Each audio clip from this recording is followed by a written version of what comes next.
이 시간에 하나님의 성령께서 함께 하옵소서. 예수님의 이름으로 기도합니다. 아멘. 우리 하나님의 말씀 마태복음 16장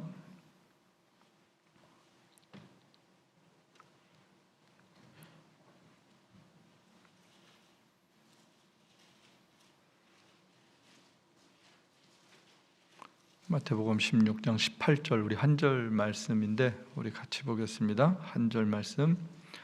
또 내가 내게 이르노니 너는 베드로라. 내가 이 반석 위에 내 교회를 세우리니 음부의 권세가 이기지 못하리라. 아멘. 예, 우리 이제 사도신경 강의 15번째 시간인데 오늘은 교회예요. 거룩한 교회.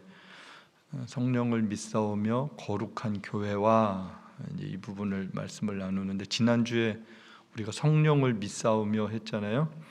성령님에 대한 부분들을 다시 한번 이렇게 생각을 해보세요. 구원받은 이후에 모든 성도들의 공통점이 있다면 예수님 잘 믿는 거잖아요. 우리 신앙생활 잘하고 싶잖아요. 이기는 그리스도인 되고 싶잖아요. 그런데 그게 그렇게 쉽지 않다라고 말씀을 드렸어요. 예수님 오실 때까지 우리가 세상에 살 텐데, 이 세상에 살면서 주님 만나기 전까지 믿음으로 우리가 이겨야 되는 거잖아요. 근데 우리가 잘 이기지 못할 때 위로해 주시는 분이 성령님이시다라는 거예요. 붙잡아 주시고 도와주시고 다시 일어나서 살 수 있도록 힘 주시는 분이 보혜사 성령님이에요. 우리가 성령으로 살면 또한 성령으로 행한다. 갈라디아서 5장 25절 말씀에 우리가 성령으로 살면 성령으로 행한다. 우리 안에 하나님의 성령이 계신 거거든요. 또 우리가 하나님의 자녀인 것을 늘 증거하시는 거예요. 우리가 실수할 때, 연약할 때, 또 범죄했을 때 사탄은 우리에게 뭐라 그러는 거예요? 야, 네가 진짜 하나님 믿는 거 맞아? 너 구원 받았어? 너 그래서 천국 갈 수 있어? 이렇게 우리를 정죄하거든요. 우리를 고소하거든요. 그런데 그걸 막아주시는 분이 누구세요? 성령님이 우리가 하나님의 자녀인 것을 증거하신다라는 거예요. 내가 나를 증거하는 게 아니라 하나님의 성령이 우리를 증거합니다. 여러분 믿습니까? 그래서 우리가 이길 수 있다라는 거예요. 우리 스스로가 이길 수 없어요. 그래서 그 보혜사 파라크레토스, 우리 곁에서 우리를 위로해 주시고 격려해 주시는 그 하나님이 함께 하셔서 우리가 오늘을 살 수 있다라는 거예요. 그 성령님은 역사 속에 어떤 일들을 하셨나, 아주 중요한 게 사도행전뿐만 아니라 요한복음에 있는 예수님께서 해주시는 말씀들이었잖아요. 우리를 어떻게 도우시는가 했을 때 요한복음 14장 26절은 보혜사 곧 아버지께서 내 이름으로 보내실 성령, 그가 너에게 모든 것을 가르치시고 내가 너희에게 말한 모든 것을 생각나게 하시리라. 예수님은 30년경 계셨어요. 성경은 60년대 넘어서 이제 기록이 된단 말이에요. 그런데 그 예수님의 제자들 한 명 한 명, 또 말씀을 들었던 사람들이 그 성령을 통하여서 그 말씀들이 기억나는 거예요. 그걸 가르치는 거예요. 그게 남겨진 거예요. 그게 기록된 거예요. 역사 속에 그런 하나님의 은혜들이 우리 가운데 있었다라는 거죠. 그래서 하나님의 말씀을 우리가 뭐라 그래요? 계시 그래요. 계시. 하나님이 자신을 드러내신 것, 그것이 기록되어졌다라는 거예요. 영감을 받아서 기록된 말씀들, 읽는 사람들 또한 하나님의 성령으로 말미암아 그 하나님의 놀라운 일들을 알게 되고 또 그 말씀을 통하여서 힘을 얻게 되는 거죠.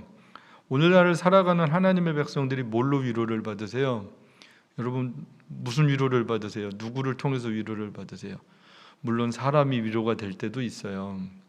서로 위로하는 거 좋은 일이에요. 그런데 진정한 위로는 하나님의 말씀을 통한 위로입니다. 사람의 위로는 잠깐이에요. 그게 우리의 평강을 주지 못해요. 진정한 평강은 이 하나님의 말씀을 통해서 이렇게 하나님을 경험할 때죠. 하나님이 실감이 나는 거예요. 하나님의 성령이 내 안에 계셔서 하나님의 말씀을 통해서 깨달아지고 위로가 되면서 그게 막 능력이 되는 거예요. 그게 희열이 넘쳐나는 거예요. 방 안에서 혼자 조용히 성경 말씀을 보는데 이 혼자 있는 게 아닌 거예요. 주님과 함께 있는 거예요. 이 세상에 살고 있는데 하나님의 백성으로 천상을 사는 것과 같은 그런 놀라운 하나님의 영적인 임재들을 체험하는 거예요.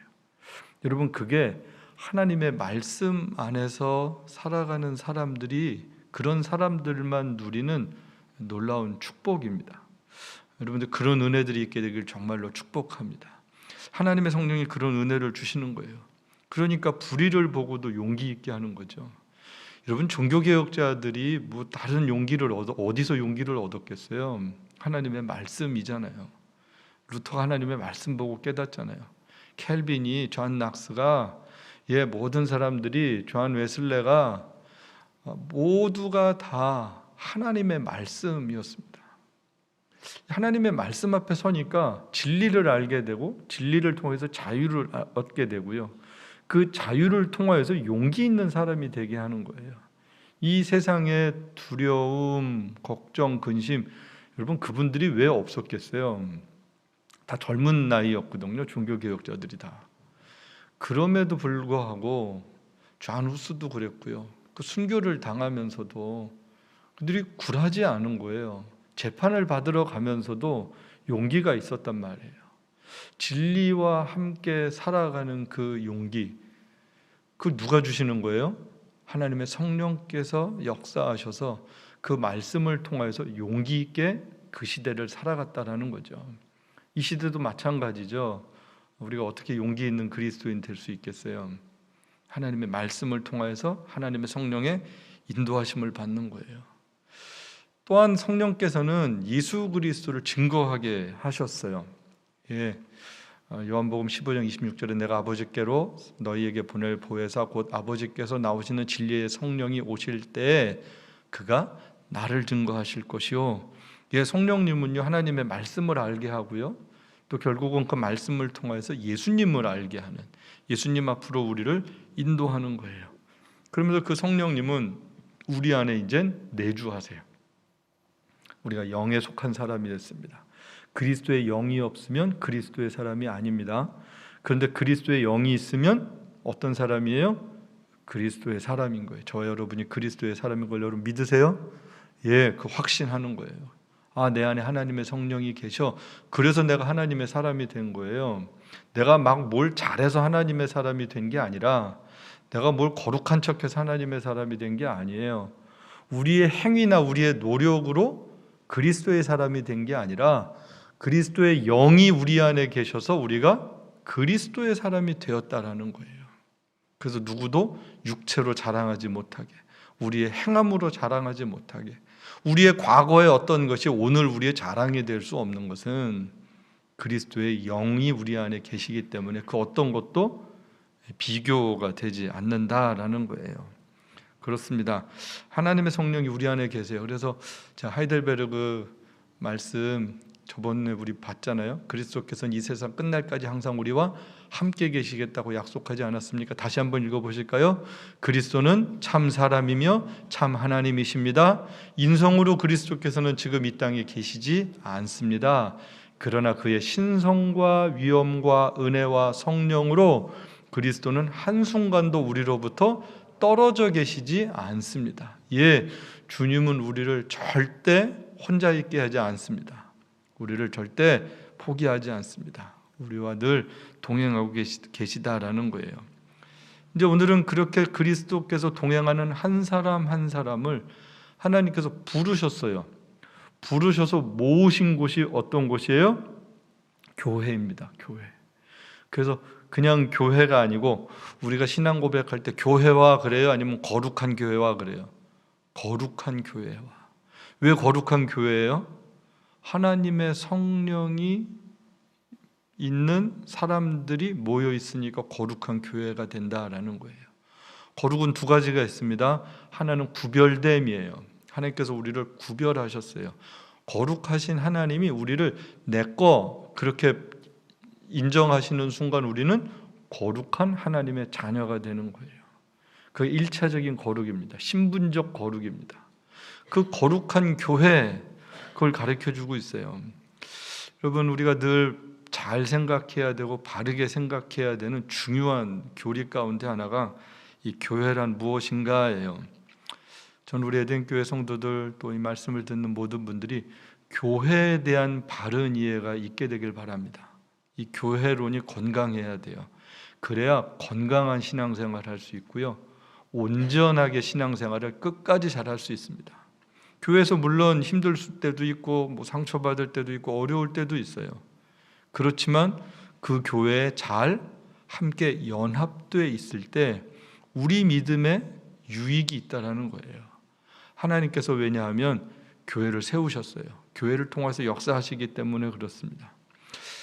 코로나로 인해서 우리 같이 예배를 못 드리잖아요. 지금 3월부터 못 드렸으니까 4월, 5월, 6월, 7월, 8월, 9월, 10월, 지금 10월이 중순이니까 거의 7개월 반을 전 교인이 늘 모이다가 지금 한 30명 정도씩밖에 예배 때 못 모이시니까 대부분 못 모이시게 됐단 말이에요. 그러면서 정말로 많이 생각하게 되는 게 두 개입니다. 하나는 예배고 하나는 교회예요. 교회와 예배, 뛰어넘을 수 없잖아요. 우리가 교회 왜 모이는 거였어요? 예배 드리러 모였단 말이에요. 근데 교회로 못 모여요. 그리고 각자 예배를 드려요.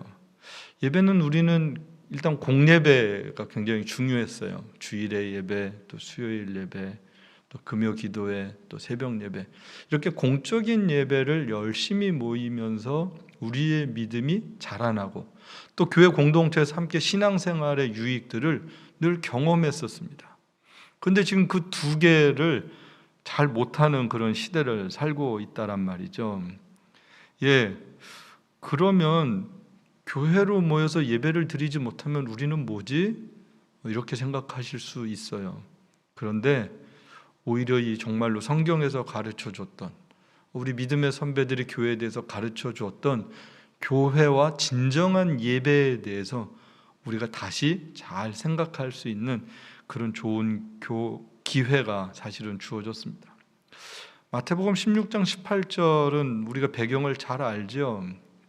예수님께서 제자들을 데리고 가이사랴 빌립보라는 지역에 가시잖아요.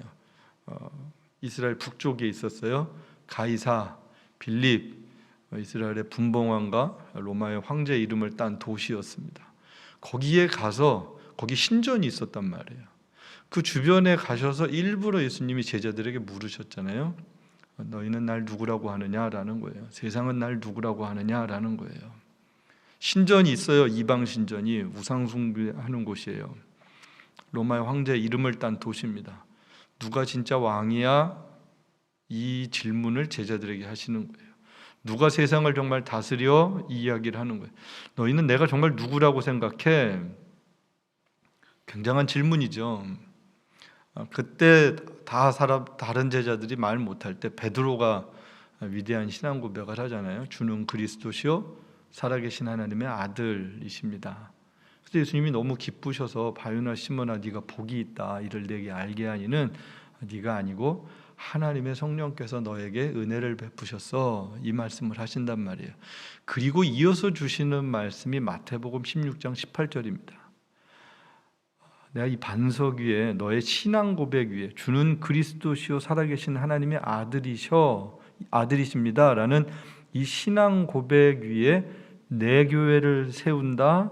그리고 이 교회는 음부의 권세가 이기지 못한다. 아주 중요한, 짧지만 아주 분명한 교회에 대한 주님의 직접 하신 말씀입니다. 여기에 보면 내 교회라고 주님이 먼저 말씀하시죠. 교회 주인은 누구세요?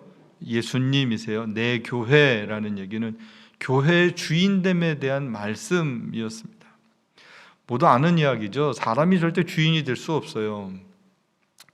개척, 어떤 분이 헌금을 많이 하고 그래서 교회를 개척을 했어요. 어떤 전사님을 또 모셨어요. 시골에서. 그 교회 주인이 누구예요? 돈 많이 내서 예배당 세운 분이 주인이에요? 종종 그런 경우들이 예전에 있었거든요. 건물주가 꼭 교회 주인인 것처럼 오해할 때가 있었어요. 어떤 전사님이 힘들게 천막에서부터 개척하고 막 그래서 교회가 세워지고 목사님이 되고 많은 사람들이 모이고 3, 40년 동안 그 교회가 잘 성장하고 이루어졌어요. 그럼 그 교회 주인이 누구예요? 그 목사님이에요? 그 목사님이 주인이라 자식한테 물려줘도 되는 거예요? 그러면 안 되는 거죠. 그럼 교회 주인이 사람이에요. 그거 다 옳지 않은 방법입니다. 선하지 않은 거예요. 어느 누구도 이 세상에 있는 사람이 교회 주인이 될 수 없어요. 간혹가다 우린 그런 얘기도 해요. 주인의식이라는 얘기예요. 주인의식. 책임감을 갖고 정말 잘 돌보자. 그런데 제가 가만히 생각해 보면 그 말도 교회에서는 좋은 말 아니에요. 교회는 누구도 주인이 돼서는 안 돼요. 교회는 다 주님을 섬기는 종만 있는 거예요. 은혜를 받은 사람만 있는 거예요. 은혜를 많이 입어서 많이 섬기는 거예요.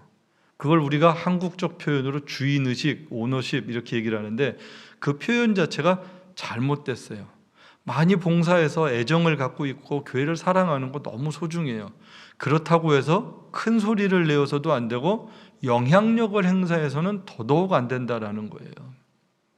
사람은 절대로 교회의 주인이 될 수 없습니다. 담임 목사 마찬가지예요. 담임 목사가 절대 주인 노릇해서는 안 되는 거예요. 예, 언제든지 예수 그리스도가 교회의 주인이시다. 이 의식이 없으면 모두가 다 이 의식을 갖지 않으면 우리가 굉장히 혼란스러워질 수 있습니다. 어떤 사람의 능치를 볼 수 있고요. 특정 어떤 사람들이 영향력을 할 수 있어요. 절대 그래서는 안 돼요. 어떤 사람의 목소리가 커진다든지 사람들이 어떤 무슨 그룹을 지어서 득세를 한다든지 어떤 세력을 만든다든지 이게 다 악한 짓들이거든요. 그걸 악한 짓인 걸 모르고 아주 어처구니 없는 모습들을 갖는 거예요. 역사 속에 그런 모습들이 참 많이 있었습니다. 파당을 짓는 것도 그랬고요. 뭐 누굴 쫓아내기도 하고 여러분 그게 참 다 악한 것인데 악한 게 악한 것인 줄 모르고 그게 교회 사랑하는 줄 알고 참 어이없는 짓들을 했죠. 근데 그러고 시간이 지나서 가만 보세요. 그 교회가 거룩한 교회로 진리를 선포하고 있나? 그렇지 못했어요. 절대 그런 교회들은 오래가지 못합니다. 그건 역사가 분명하게 증명을 해주고 있다라는 거예요. 교회를 다니는 성도들이 또 종종 이런 말이에요. 교회에서 서운해, 날 안 알아주고 이럴 수도, 날 몰라줘. 여러분 교회 누가 나 알아줬으면 하고 교회 나오면 그냥 교회 나오지 말고 돈 싸질머지고 사람들 밥 사주세요. 그럼 사람들이 알아줘요. 교회는 나 알아달라고 나오는 데가 아닙니다. 특히 이민교회들, 이민자들의 외로움을 달래는 것 절대 아니고요. 한인들이 한인을 못 만나서 나오고 한국 음식 먹으려고 가는 것도 아니고요. 유학생 교회들도 마찬가지고요.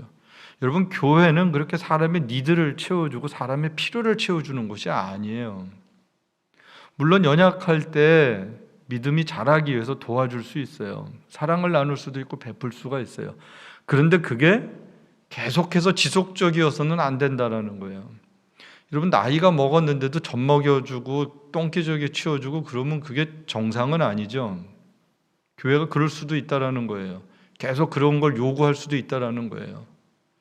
여러분 절대로 교회는 그런 곳이 아닙니다. 돌봐야 되지만 돌봄만 있는 곳이 되어서는 안 된다라는 거예요. 그게 건강한 모습이 절대로 아닙니다.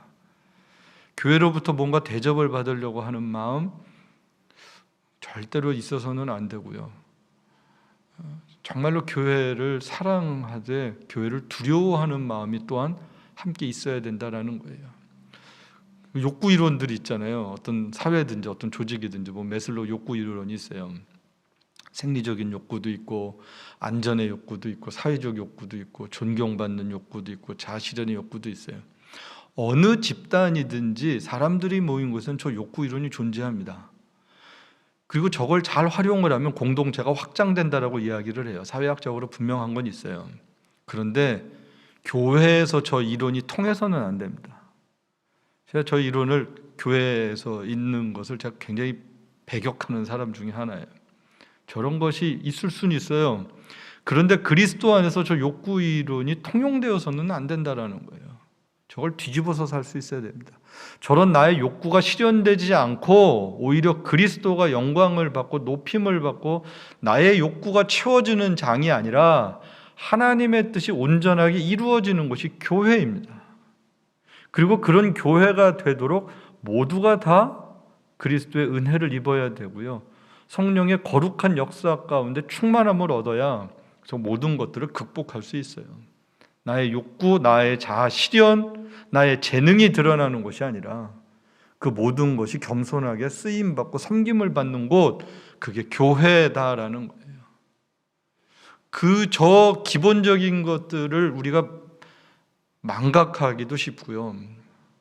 그래서 참 두려운 얘기예요. 주님의 몸된 교회를 거룩하게 섬긴다라는 얘기는 아름다운 얘기이지만 또한 두려운 얘기입니다.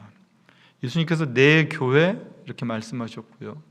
그 다음에 내가 세운다 이렇게 말씀하세요. 예수님께서 모으시고 보호하시고 보존하시는 거예요. 교회를 누가 지키나? 아유, 내가 가서 교회 지켜야지. 예, 물론 되게 고마운 말이고요. 좋은 말이에요. 마음이 뭔 줄 알아요. 그런데 진짜로 교회는 예수님께서 세우셨기 때문에 예수님께서 모으시고요, 예수님께서 보호하시고요, 예수님께서 보존하십니다. 목사가 사람을 모으는 게 절대로 아니에요. 목사가 설교를 잘한다든지 신방을 잘해서 사람을 모으는 게 아니에요. 그렇게 사람들에게 감동을 주고 바른 진리를 외쳐서 진리 앞으로 인도하고 사랑으로 인도할 수는 있어요. 그런데 예수님께서 예수님의 백성들을 예수님의 몸된 교회로 불러 모으신다라는 거예요. 이게 기본적인 믿음입니다. 요한복음 10장은 분명히 말씀하거든요. 내 양. 예수님의 양이에요. 예수님의 양을, 하나님의 백성을 하나님께서 세우신 교회, 이 땅의 지상의 교회, 어느 시간에 어떤 사람들을 맡기시는 거예요. 위탁하시는 거예요. 그게 교회입니다. 그러니까 굉장한 거예요. 교회가 정말 이 교회를 잘 알면 정말로 놀랍죠. 그래서 이 목사들은, 목회자들은 이 예수님의 교회인 것을 알고 예수님이 세우셨고 예수님이 다스리신다라는 알고, 그러면 예수님은 어떻게 이 백성들을 오늘날 다스리시고 교회를 보존하시고 보호하시나? 뭐로 하시는 거예요? 진리의 말씀으로 교회를 보존하는 거예요. 여러분, 성령의 사도행전 2장에 보면 성령이 놀라운 역사들이 일어나잖아요. 사람들이 막 체험했잖아요. 뜨거운 일들이 일어났잖아요. 그런데 보면 가르침을 누가 합니까? 아무나 막 가르칩니까? 안 그래요. 사도들의 가르침을 받아요. 아무나 가르치지 않았어요. 성령의 역사는 120명 가운데 다 있었어요. 나가서 복음을 전할 수는 있어요. 십자가를 전할 수는 있어요. 그런데 가르침을 받는 것은 사도들의 가르침을 받았다라는 거예요. 이것이 교회의 중요한 사도성입니다. 그러니까 오늘날 목회자들이 이걸 또 잘못해서 그 사도적 권위가 있어, 내가 그 사도에 계승을 하는 거야, 이게 이제 신사도 운동, 이런 건 잘못된 거예요. 그런 건 잘못된 것이지만 하나님의 말씀을 맡고 하나님의 말씀을 온전하게 전파하는 것, 이런 사도적 책임감, 말씀을 계속해서 이어가야 되는 그런 사명에 대해서는 아주 소중한 겁니다. 그래서 교회는 이 하나님의 말씀을 통하여서 온전한 교회로 세워짐을 받는다, 보호함을 받는다, 진리를 지켜낸다라는 것이죠. 그런 말씀을 선포하고 또 하나님의 종들이 해야 되는, 목회자들이 해야 되는 게 뭐예요? 성례예요. 성찬과 세례. 이것은 사사롭게 아무나 하는 게 아니라 훈련받은, 또 교회 공적으로 교단에서 세움받은 목회자들을 통하여서 거룩한 성례가 2000년 전부터 지금까지 이어져 내려오는 거룩한 전통을 이어가게 되었다라는 거죠. 또 어떻게 교회를 보존합니까? 칠이에요. 칠이회, 장로회, 우리 장로교회는 장로님들, 당회, 이게 칠이회예요. 재직회는 교회 사역을 감당하죠. 그래서 교회 살림들을 하고 교회 사역들을 감당한다면 칠이회는 당회예요. 장로님들과 목사들이 이 교회 성도들을 바르게 말씀을 통하여서 칠이한다. 또 그들을 하나님의 진리로 바로 인도한다. 잘못했을 때 권고하고 또 책망도 하고 꾸지라기도 하고 또 징계도 하는 그런 일들을 통하여서 교회를 하나님이 보호하신다라는 거예요. 막연하게 보호하는 게 아니라 하나님은 그렇게 교회 질서를 통하여서 보호하신다라는 거예요. 모든 성도들은 이 권위에 순복하는 거죠. 세례를 받을 때 고백하는 것 가운데 하나가 그거잖아요. 교회 치리에 복종하겠습니까? 라는 거거든요. 교회 질서에 순종하겠습니까? 라는 거거든요. 여러분, 세례를 받고 성경 공부할 때는 다 아멘하고 실질적으로 그런 일들이 있으면 교회 나가버리거든요. 그 치리 받는 거예요? 안 받는 거예요? 거부하는 거예요? 하나님의 교회의 질서를 거부하는 행위가 절대로 선한 행위가 아닙니다. 그게 악한 행위입니다. 그 질서를 잘 따르는 일들이 중요해요. 이해를 하고 배움을 받고 뭔가 생각이 다를 땐 묻고 또 하나님의 질서 안에 기도하고 합의점을 찾고 자기 감정 따라 움직여서는 안 된다라는 거예요. 물론 교회가 비진리를 얘기한다든지 그럼 건강한 교회가 아니고 바른 교회가 아니죠. 온전하지 못할 때는 고민하고 기도해야 돼요. 근데 그런 게 아니라 개인적인 어떤 사적 감정 때문에 교회를 비방한다든지 하는 것은 누구를 비방하는 거다? 그리스도의 몸을 비방하는 것이다. 그리스도를 비방하는 것이다. 아주 중요한 원리입니다. 그래서 함부로 교회에 대해서 이야기를 하면 안 돼요. 무슨 이 교회 저 교회 그런 표현도 아주 불경한 거거든요. 주님의 몸된 교회란 말이에요. 함부로 해서는 안 되는, 예수님께서 세우고 예수님께서 통치하신다라는 거예요. 궁극적으로 이 세상에 있는 동안은 교회가 어떨 때는 시험도 들고 연약한 것 같기도 하지만 박해도 받고 그러지만 결국은 교회는 승리한다라는 거예요. 음부의 권세가 이기지 못합니다. 잠시 악이 득세할 수 있어요. 하지만 마지막 교회는 승리한다. 예수님이 오시면 이 교회는 승리한다. 영원토록 하나님이 보호하시는 것을 이제 드러나게 된다라는 거예요. 이게 예수님께서 지금 마태복음에서 말씀하신 교회에 대한 중요한 내용입니다. 또한 교회에 대해서 에베소서에서 말씀을 하고 있죠. 만물 안에서 만물을 충만케 하는 자의 충만이다. 하나님께서 이 세상에 하나님 나라를 세우시는데 택한 백성들을 모으셔서 교회로 이 세상 가운데 있게 했어요. 예수님께서 머리예요. 그리고 이 만물을 충만케 하는 충만이다라고 주님께서 말씀하고 계십니다.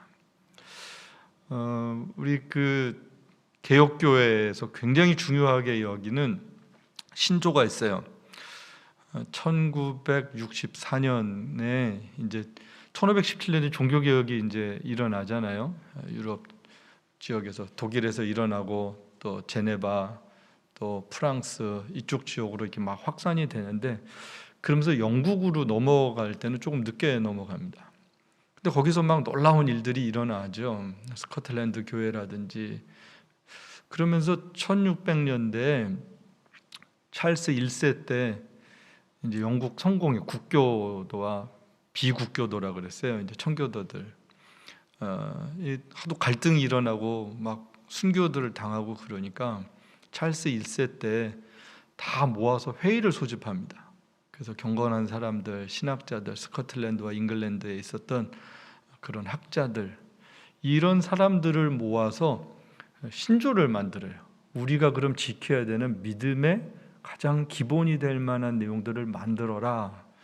근데 5년 동안 만들어요. 웨스트민스터라는 교회에서, 그 당시 이제 성공의 교회에서 만듭니다. 5년 동안 만들어서 내놓은 게 웨스트민스터 신앙고백서라는 거예요. 우리 그 전에 우리 김은교 목사님 계실 때 이제 그 공부들을 했는데 아마 못 끝내시고 이사를 가신 것 같아요. 책들이 있는 분들은 그 책을 늘 이렇게 책상이나 머리맡에 두고 종종 보세요.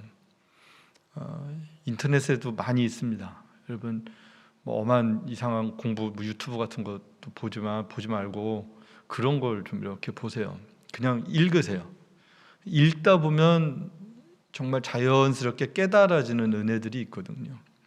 그 웨스트민스터 신앙고백서를 보면 교회에 대한 부분이 있어요. 또 그 교회에 대해서 25장에 나오는데 1항에 비가시적 교회요. 한번 같이 보실까요?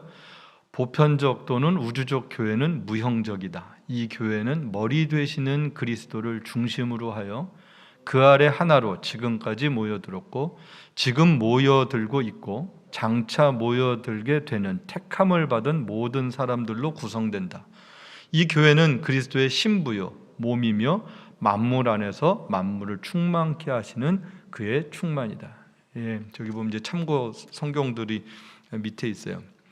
여기 보면 비가시적인 교회라고 이야기를 합니다. 눈에 보이지 않는 공동체예요. 근데 실제 하고 있어요. 그런데 예수 그리스도가 교회 머리 되시다라고 그러고 그리스도를 중심으로 모였습니다. 모이게 된 이유, 모이게 된 목적이 있는 거예요. 왜 모이는 거예요? 그리스도를 중심으로 모였다라는 얘기는 그리스도를 통하여서 거룩한 하나님의 백성이 된 사람들이 모였다라는 얘기입니다. 그러면 누구와 이제 관계가 회복된 거예요? 하나님과의 관계가 회복된 거예요. 거룩한 은혜를 입었어요. 하나님을 예배해야 되는데 죄인들이 예배할 수가 없잖아요. 하나님은 거룩하신 분이니까. 그러면 하나님을 예배하기 위하여서는 우리의 신분적 변화가 있어야 되는 거예요.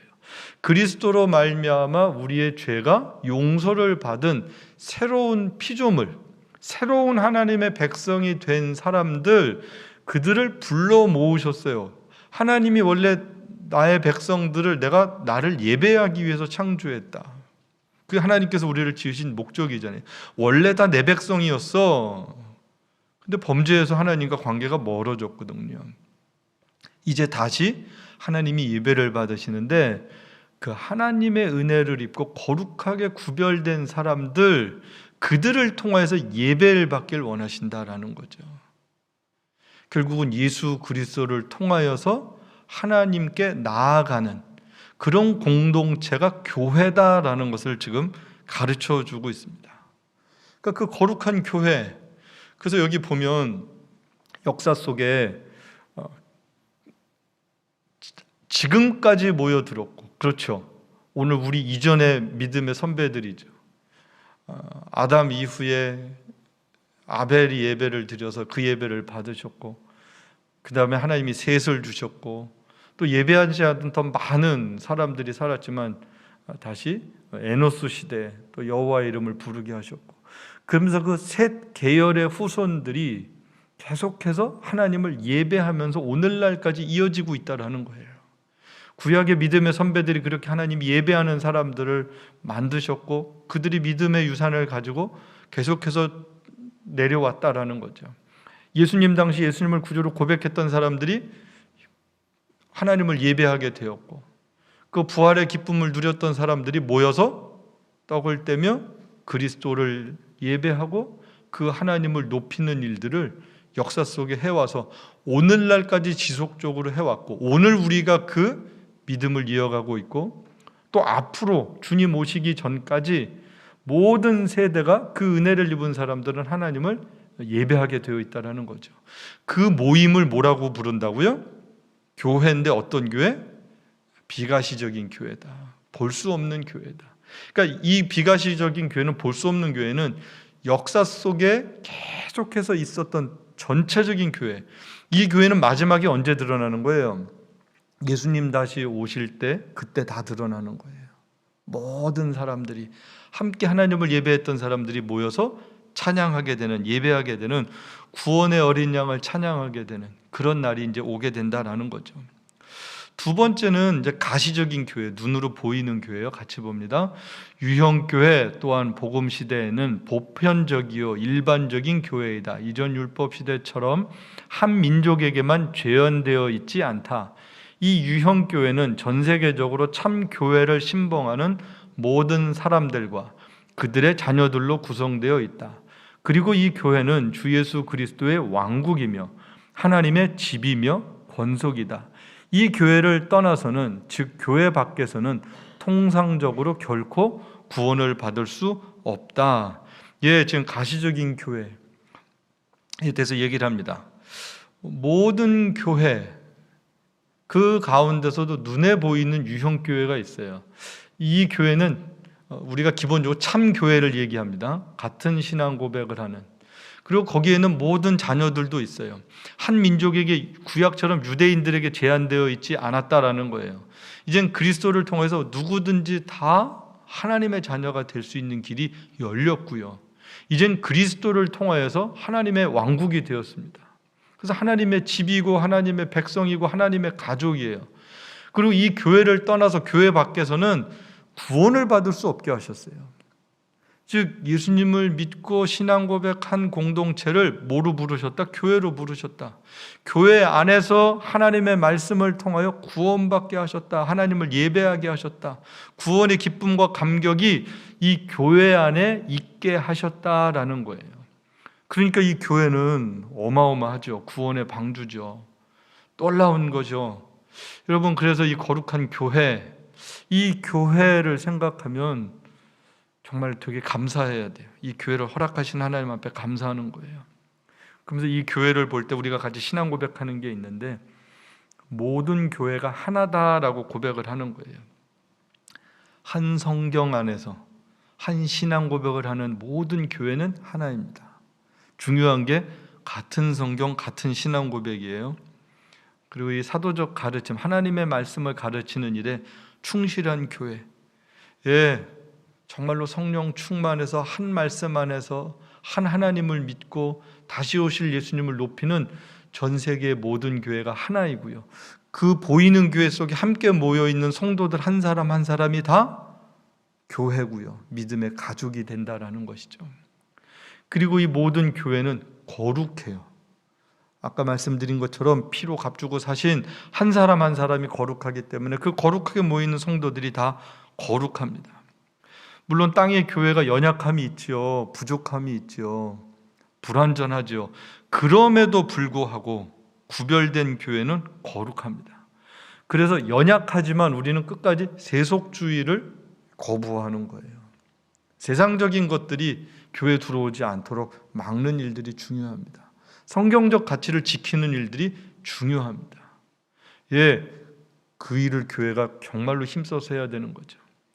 또한 모든 교회는 공교회, 보편적인 교회예요. 저 카톨릭 처치라는 말이 좋은 말인데, 저 캐톨릭 처치를 저 천주교가 쓰는 바람에 우리가 잘 못 써요. 저 말은 무슨 말이냐면, 보편적인 교회다라는 얘기는 세상에 인종적인 차별이 교회 안에 있지 않다라는 거예요. 배움으로 인해서 사람들을 차별하지 않는다라는 거예요. 어떤 교육이라든지 재산이라든지 어떤 세상적 기준으로 어떤 누구도 교회 안에서는 차별받지 않는, 모두가 다 그리스도 안에서 동일하고 동등합니다라는 고백이 보편적 교회의 이론입니다. 아주 중요한 가치입니다. 그렇죠? 저런 것들 때문에 상처받는 것이 세상이잖아요. 세상은 보편적이지 않잖아요. 세상은 차별하잖아요. 그래서 갈등하잖아요. 상처받잖아요. 자꾸 높낮이를 나누잖아요. 있는 사람 없는 사람 따지잖아요. 어떻게 해서든지 차별 지려고 그러고, 어떻게 해서든지 그룹을 만들려고 그러고, 어떻게 해서든지 더 많이 갖고 싶어서 자기네 어떤 카테고리를 만들고, 어떤 조직을 만드는 이유는 딱 하나입니다. 세상을 아름답게 하기 위해서가 아니에요. 자기들이 잘 되기 위해서입니다. 그게 세상인데 교회는 그렇지 않다라는 거예요. 어떤 사람들의 욕구에 따라서 모여지는 집단이 아니다라는 거예요. 오직 그리스도의 영광과 그 나라를 위해서 하나님께서 불러 모으신 아주 독특한 공동체입니다. 그러니까 이 세상은 이해할 수가 없는 거예요. 여러분, 갈라디아서 3장 26절 29절 말씀 제가 정말 참 좋아하는 말씀인데, 이게 하나님 나라의 정말 아름다운 그림이거든요. 세번역 성경으로 제가 기록했는데 한번 보세요. 여러분은 모두 그 믿음으로 말미암아 그리스도 예수 안에서 하나님의 자녀들입니다. 여러분은 모두 세례를 받아 그리스도와 하나가 되고 그리스도의 옷으로 입은 사람들이기 때문입니다. 유대 사람도 그리스 사람도 없으며 종도 자유인도 없으며 남자와 여자가 없습니다. 여러분 모두가 그리스도 예수 안에서 하나이기 때문입니다. 여러분이 그리스도께 속한 사람이면 여러분은 아브라함의 후손이요, 약속을 따라 정해진 상속자들입니다. 여러분 뭘 상속받는 거예요? 하나님 나라를 상속받는 사람들입니다. 하나님 나라를 상속받는데 그 백성들의 모습들을 소개를 해주고 있는 거예요. 여러분, 이 말씀이 요즘에도 저렇게 안 하잖아요. 요즘에도 차별이 있잖아요. 남자 여자 차별이 있고 인종 간의 차별이 있고 경제적인 차이가 있고 다 차별이 있잖아요. 근데 이 말씀은요, 성경은요, 그 옛날부터 가르쳐주고 있는 거예요. 구약에도 보면 종들을 해방하라 그러잖아요. 너희 안에 있는 모든 종들을 안식일을 거룩히 같이 지키자 그러잖아요. 하나님의 언약 안에 들어와 있는 사람들은 그 은혜를 같이 누리게 하셨단 말입니다. 여러분, 이게 2000년 전에 있었던 이야기입니다. 갈라디아 교회에 쓴 이야기입니다. 2000년 전에 하나님의 교회와 하나님의 백성들의 모습이 어떠해야 되는지, 여러분 저게 2000년 전에 상상이 가는 말씀이 아니거든요. 모두가 다 하나다. 모두가 다 예수 안에서 하나다. 여러분 이게 교회입니다. 교회는 차별이 있어서는 안 돼요. 어느 누구도 여러분 차별을 해서는 안 되고요. 교회에 어떤 것 때문에 어떤 사람들이 좀 더 높임을 받는다든지 어떤 사람이 더 낮음을 받는다, 그런 일이 절대로 있어서는 안 된다라는 거예요. 그런 마음이 드는 순간 내가 참 악하구나 그 생각을 하는 거예요. 내가 아직도 멀었구나 그 생각을 하는 거예요. 누군가를 차별하는 조금이라도 생각이 있다면 그건 정말로 크게 회개해야 되는 굉장히 중요한 일입니다.